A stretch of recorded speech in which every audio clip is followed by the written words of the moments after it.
I'm with Mark, and Mark and I have been talking about innovation and startups for ages now.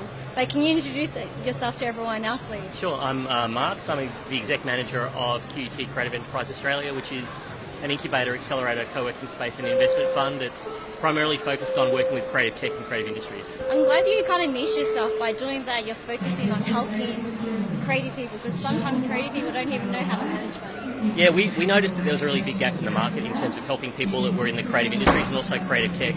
A lot of them are solo founders, so they don't necessarily have a technical co-founder, and so CEA really exists to help a lot of those individuals that are wanting to grow scalable creative businesses, but perhaps don't have all of the resources and knowledge around them, so we help them do that. What's your, who are your standouts in terms of within your creative tech at the moment? So we've got a couple of really cool tenants at the moment, really cool members, we should say, there. So Trademark Vision, which is one of the companies in our investment fund, is doing some amazing things in image recognition in the patent and IP space.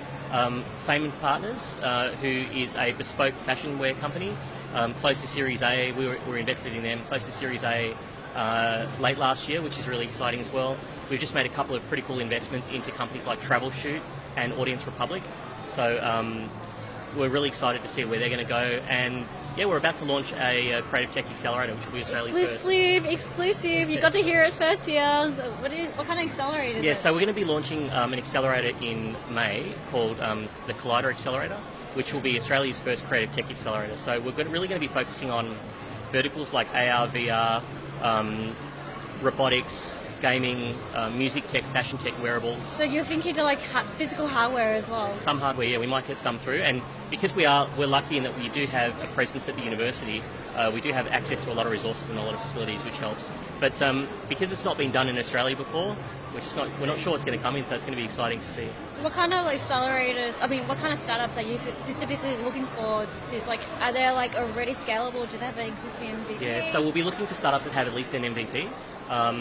They don't really need to have revenue, but they need to have a solid product and a very good idea of their market.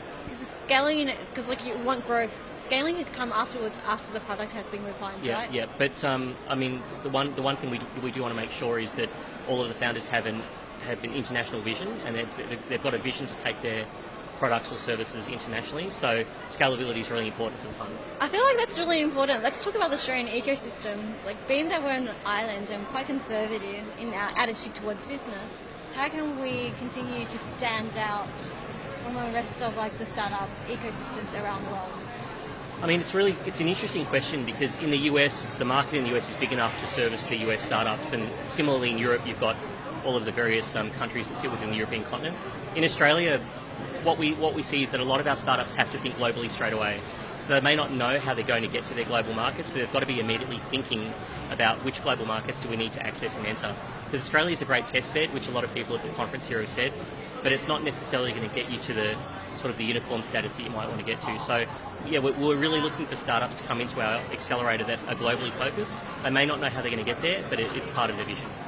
Usually having a really strong vision means having an impact on society. We have 1 billion kind of impact. Is that what it is? That'd be nice, right? So there's only, I think Atlantic Daniel did a survey recently on how many unicorns are in Australia. It might have been in the 20s or something like that. Less than that. Less than that. So 17. 17, there you go. So look, they're very rare, but what we really want to do is create awesome creative tech businesses that have great access to grow.